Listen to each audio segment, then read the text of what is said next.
हरिओम नमस्कार मित्रों, प्रणाम, जय श्री राम, जय बद्री केदार। मित्रों, मैं आचार्य महेश भट्ट पुनः एक बार आपका स्वागत कर रहा हूँ श्री शिव शक्ति आध्यात्मिक चैनल पर, जहाँ पर कि मैं आपको ज्योतिष से संबंधित, आध्यात्म से संबंधित छोटी छोटी और महत्वपूर्ण जानकारियाँ उपलब्ध कराता हूँ। आज मित्रों बात करूँगा नौकरी से संबंधित, अर्थात व्यवसाय से संबंधित जानकारियां आपको उपलब्ध कराऊंगा कि हमें नौकरी के लिए या व्यवसाय के लिए कौन से भावों पे फोकस करना चाहिए और नौकरी में परेशानी क्यों आती है, कैसे आती हैं, उसके बारे में भी मैं सूक्ष्म जानकारी आपको प्रदान करूंगा। मित्रों, नौकरी और व्यवसाय के लिए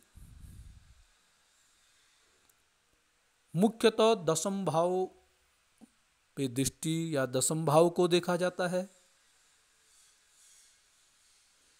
क्योंकि इसी भाव को कर्मेश भी कहते हैं, कार्येश भी कहते हैं, कर्म भाव कहते हैं, 10वें भाव को।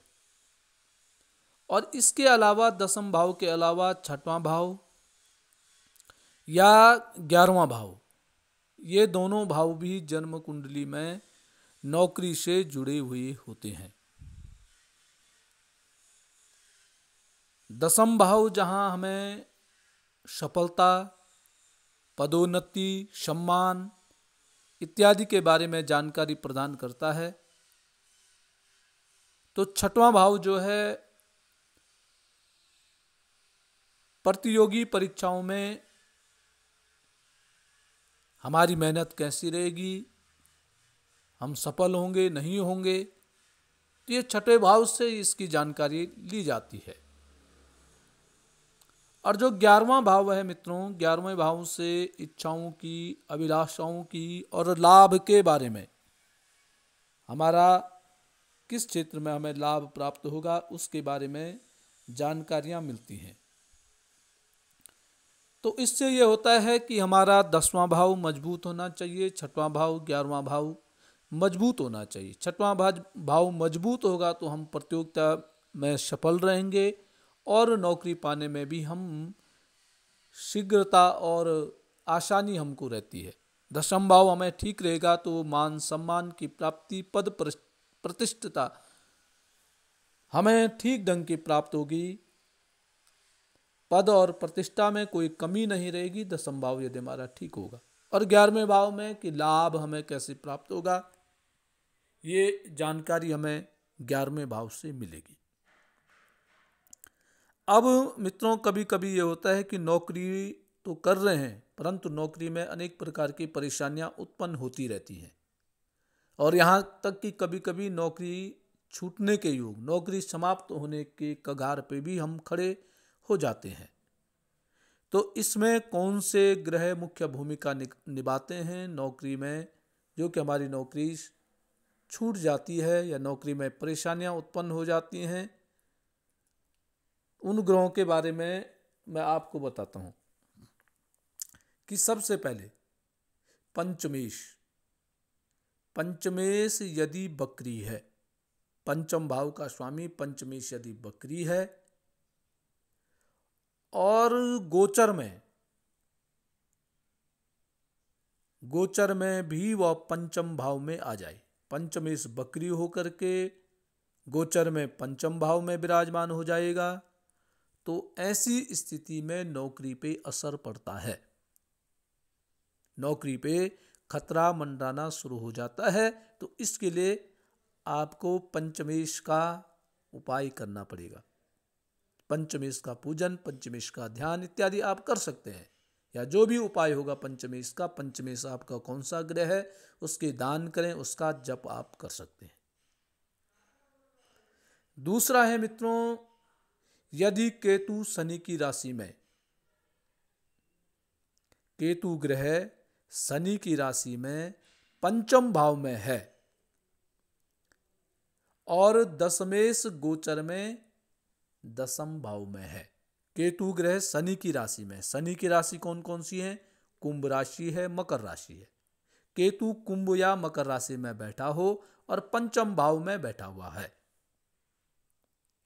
और दशमेश आपका कौन सा है? दशमेश आपका सूर्य है। और सूर्य का गोचर चल रहा है किसमें? सिंह राशि पे। तो फिर आपको नौकरी के लिए सतर्क रहना पड़ेगा। तीसरा है मित्रों, यदि तृतीय भाव का स्वामी, पराक्रम भाव का स्वामी तृतीय भाव में बकरी हो रखा है।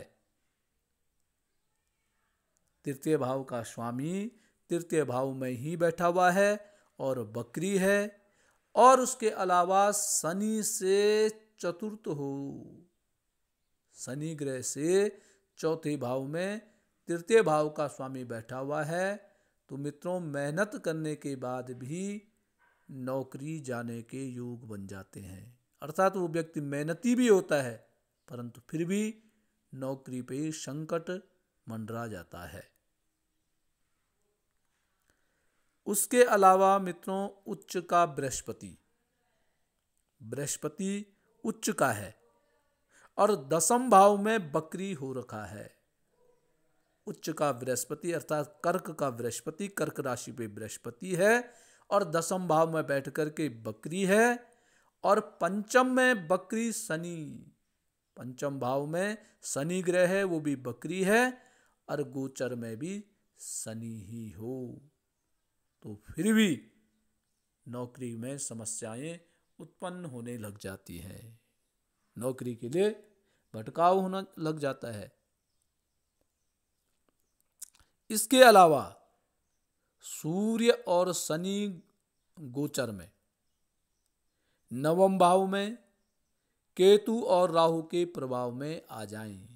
सूर्य और शनि का गोचर चल रहा है नवम भाव में, और केतु और राहु की उन पे दृष्टि पड़ रही है, या केतु और राहु के प्रभाव में वो आ रखे हैं, तो तब भी नौकरी पे खतरा मंडरा जाता है। गोचर का मतलब आप समझ रहे होंगे, जैसे आजकल मकर राशि है, मकर का सूर्य है, तो सूर्य का गोचर का है मकर राशि में है। तो ऐसी सूर्य और शनि नवम भाव में आपके कौन सी राशि बन रही है? यदि सूर्य और शनि उस राशि में आते हैं और केतु और राहु का उन पे दृष्टि पड़ती है, उनको केतु और राहु के प्रभाव में वो आते हैं, तो फिर भी आपको नौकरी से लेकर समस्या उत्पन्न हो सकती है। इसके अलावा मित्रों, यदि गोचर में पंचमेश और तृतीयेश छठवें भाव में केतु के साथ हैं, यदि पंचमेश और तृतीयेश, पंचम भाव का स्वामी तृतीय भाव का स्वामी छठवें भाव में केतु के साथ आ गया हो, और यदि पंचमेश का भी गोचर चल रहा है, तृतीयेश का भी गोचर चल रहा है, और वो भी छठवें भाव में, तो फिर भी आपको नौकरी के लिए सतर्क रहना पड़ेगा। खासकर है पंचमेश। यदि पंचमेश आपका बकरी है, पंचम भाव का स्वामी पंचमेश यदि बकरी है, तो ऐसे व्यक्ति को नौकरी में सतर्कता रखनी पड़ेगी सदैव। वो एक दिन के लिए नहीं है, हमेशा के लिए। आप अपनी जन्म कुंडली का निरीक्षण करा करके पंचमेश की स्थिति कैसी है उसके अनुसार आप उपाय करते रहें, और खास करके देखना जब पंचमेश की दशा आती है या पंचमेश की अंतर्दशा आती है किसी भी ग्रह के साथ, उस समय थोड़ा नौकरी में परेशानियां उत्पन्न हो सकती हैं। इसलिए समय रहते उसका उपाय आपको अवश्य करना चाहिए। तो मित्रों, आज के लिए बस इतना ही। कल पुनः किसी नई जानकारी के साथ आपके सामने प्रस्तुत होऊंगा। तब तक के लिए नमस्कार। आज को वीडियो अच्छी लगेगी तो शेयर अवश्य करना।